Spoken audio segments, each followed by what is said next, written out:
So I had someone ask me how I work out my highlights and wrinkles. And I have various, of course, reference floating around in this file. And then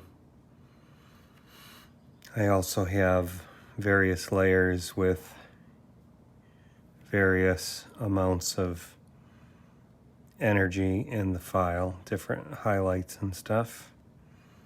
And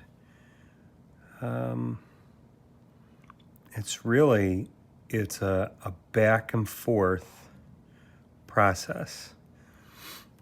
So once I have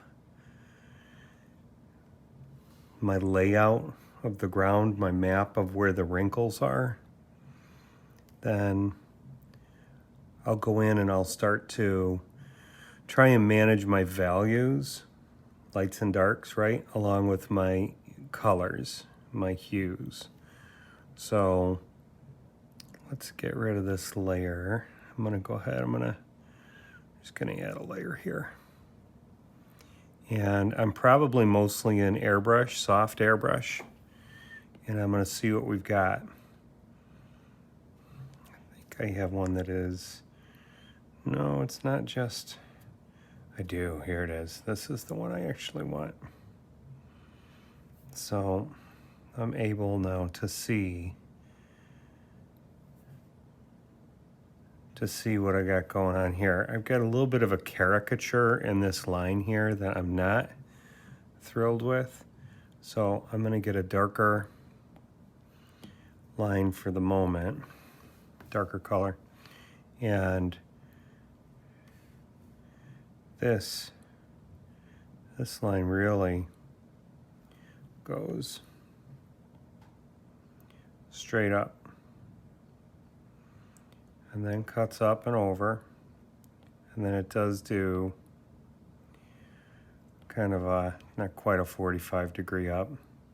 And I gotta be careful because I had the screen canted a little bit to the side.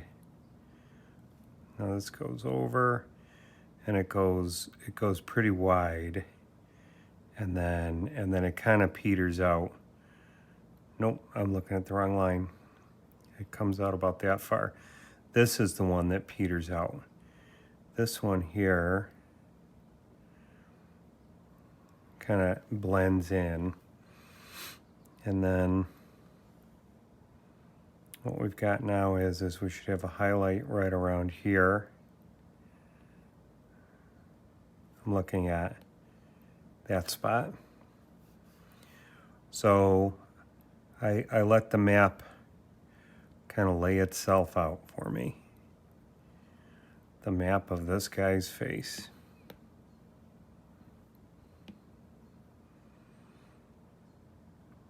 So I got all this nonsense going on up here. And then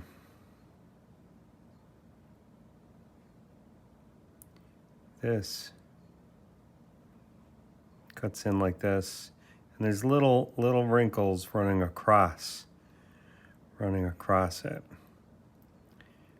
Cross section of wrinkles, right?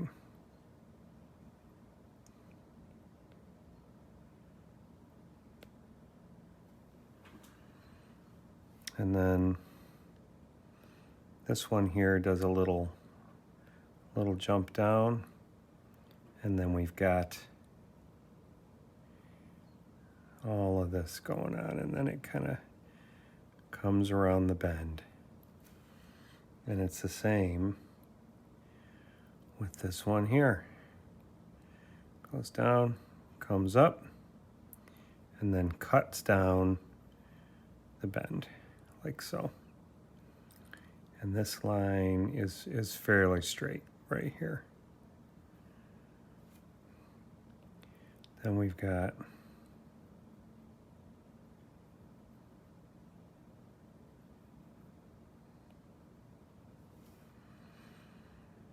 and that's pretty much the line work. So let's make that go away for a minute.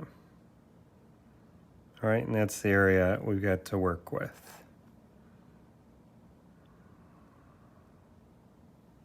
So let's bring this back up here.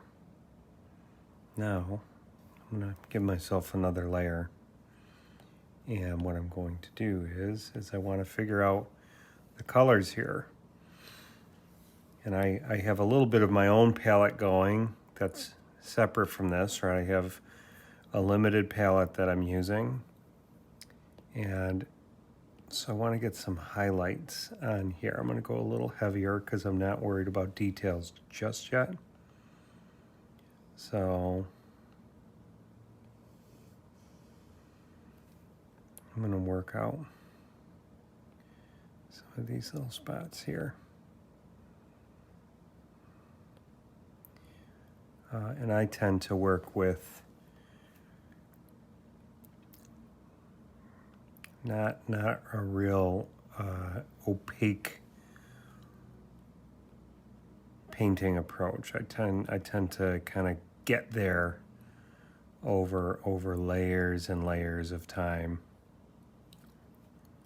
And I know that this area up here, that the top part of each furrow in the brow and the forehead is pretty much lighter at the top of each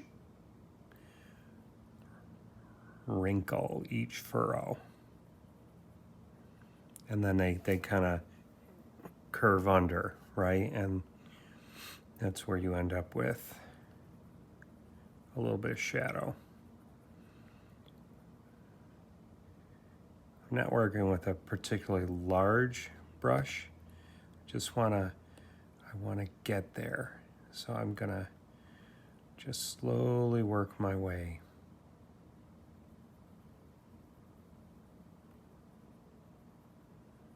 over.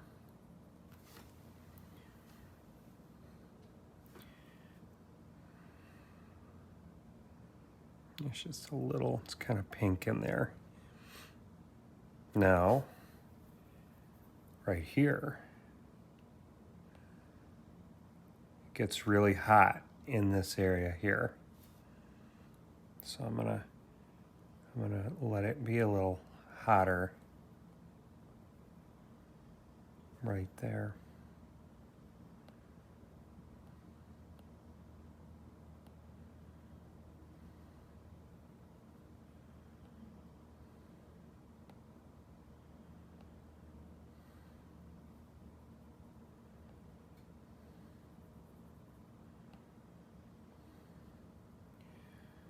Okay, and I work all that out. Now, where the wrinkle starts to straighten out a little bit,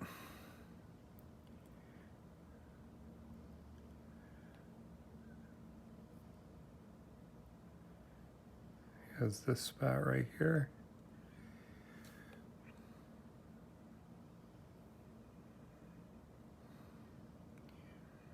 And then we got a little bit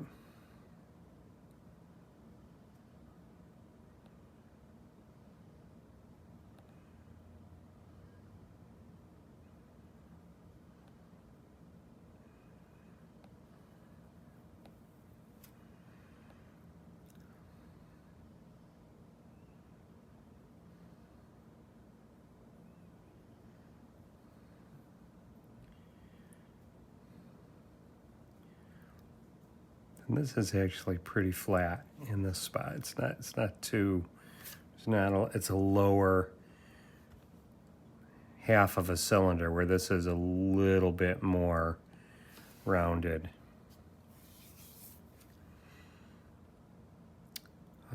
This kind of ends there, and so I'm looking at the detail in the head because I want to leave a little bit of the tooth of detail of flesh on Cranston's forehead. He's got a really weathered look to him, and some of this heads off this way, so I'll give it a little bit of that.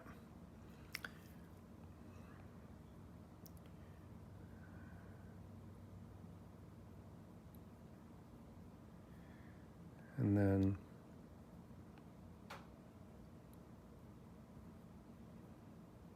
stuff going on here.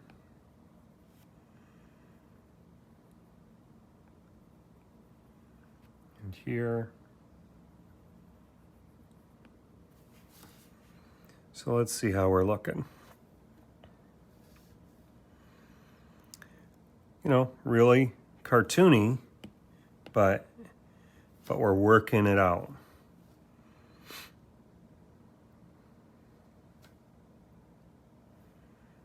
No. I'm gonna add another layer, and I'm gonna go to a brighter color, a lighter color. It's a really more of a true white. Close anyway. It's not exactly white.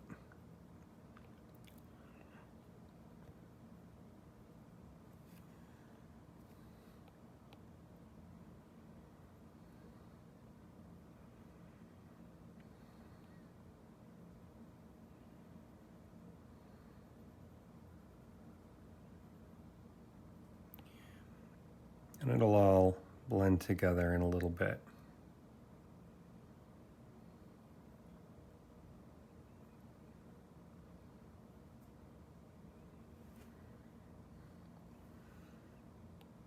I mean, all I'm doing is becoming a sculptor while I paint. That's how I see all of this, is I'm sculpting forms, and they need to look like sculpting, right?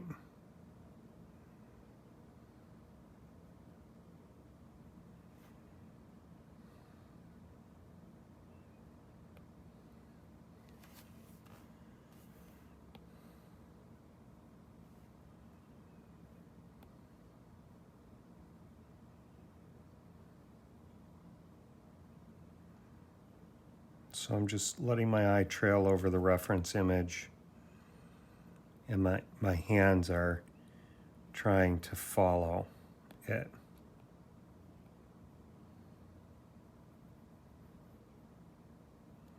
And now it's just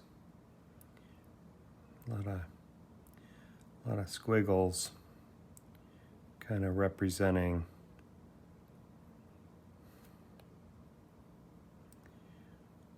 the texture and age of Cranston.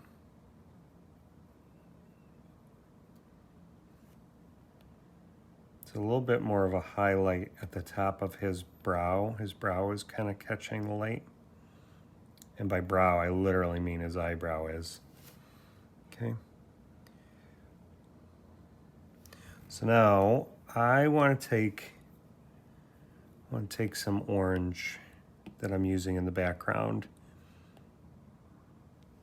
and I'm going to push all of this back a little bit. And what this does is this blends. It gives me a little bit of a blend. It pushes back some of the harshness of the color, the bright colors I've been working with, and the lines.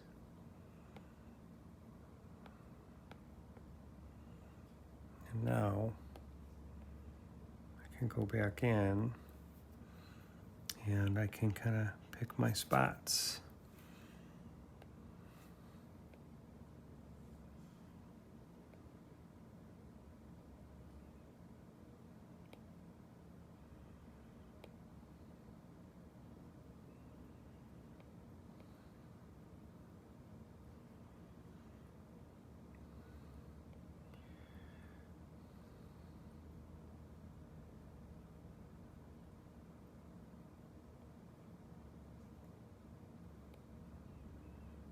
And again, I'm just sculpting.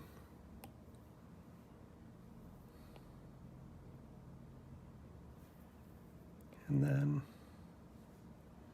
some of these darker spots, I've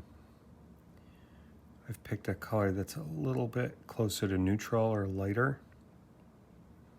And I'm just lightening some of the harshness of those wrinkles.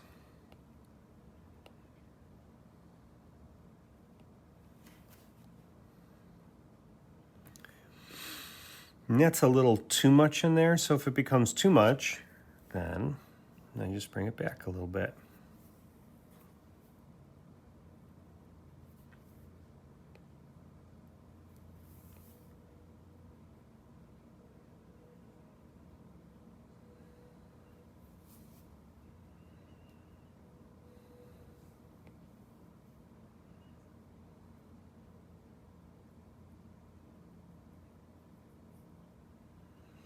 And then you've got to decide how much do you want to do on it? How much work is worth it for all the detail? Because there's a standard that everybody has. I mean, are you trying to make it look like a photograph? Which, that's cool. And that's a style people go for. And, you know, I'm a little bit less interested these days in being a photorealist. I want things to look realistic, but I like it when there's a little bit of artistry in the midst of it all, right?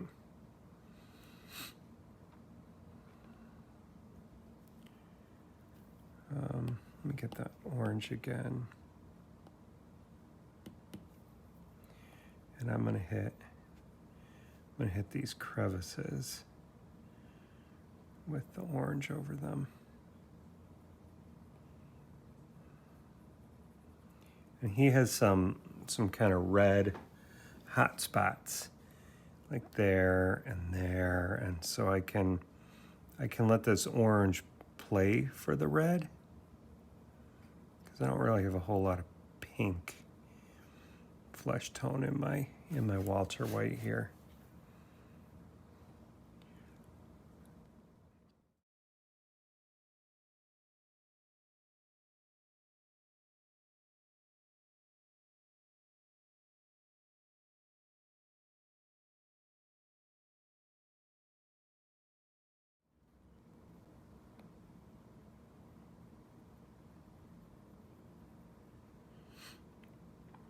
And it's like anything, you just gotta keep doing it, right? If you keep doing it, then you'll begin to really do it right. You'll find the secret sauce that makes you good at what it is that you do.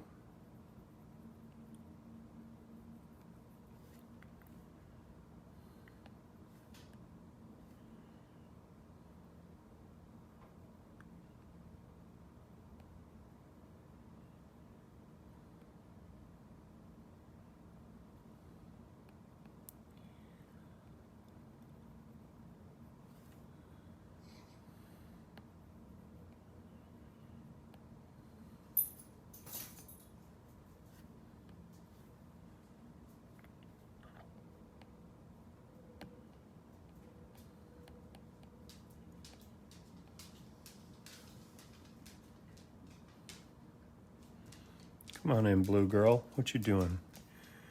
My lab is coming to join me. Hey, girl. She's getting old.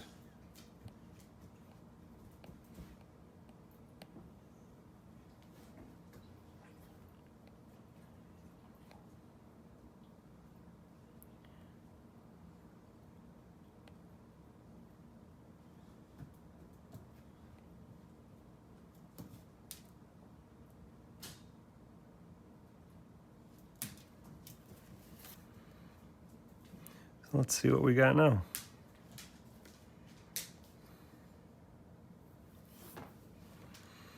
Maybe the wrinkles are going a little deeper than I'd want. So I'm gonna change my angle a little bit. And I'm really gonna go to my white highlights now. And just sculpt this puppy out.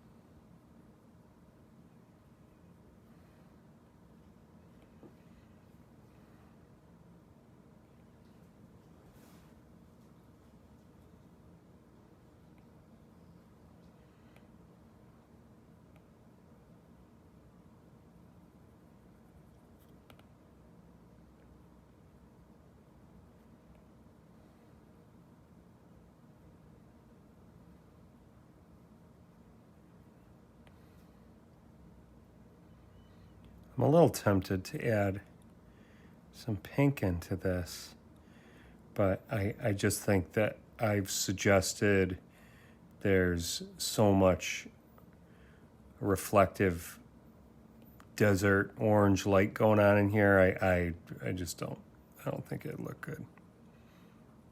So I won't do it. You can't make me. I just won't. All right. Lots and lots of texture going up in here. And remember all the asymmetry going on in Wrinkles and a Face. A whole lot of asymmetry.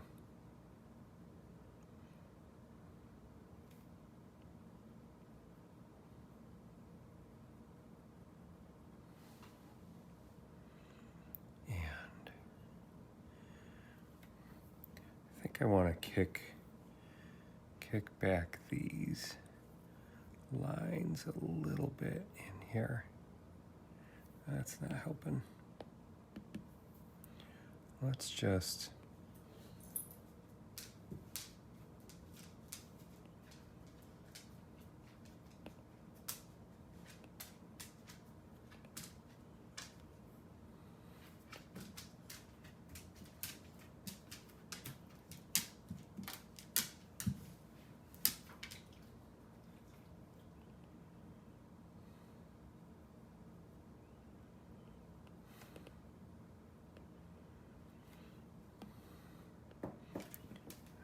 this.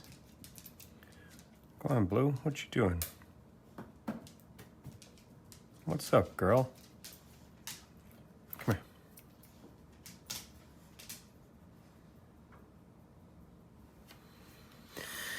All right.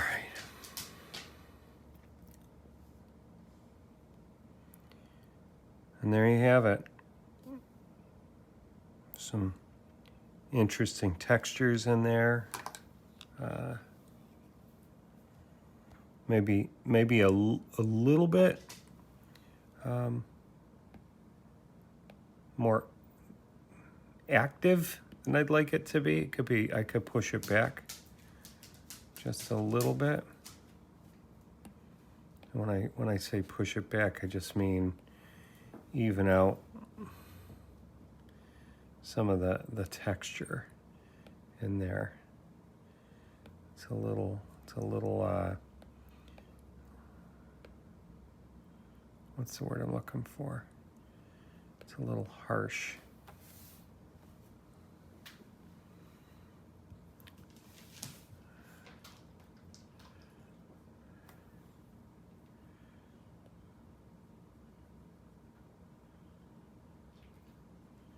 This part of the head gets really light because it's in the light, which makes sense, right?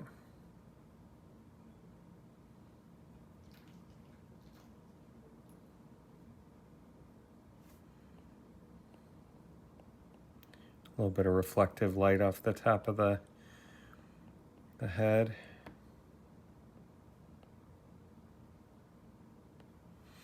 And anyway, on it goes.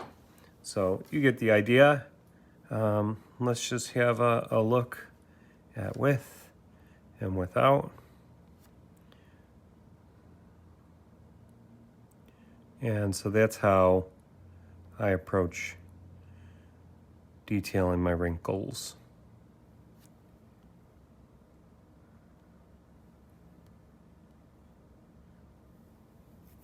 Cheers. Talk to you next time.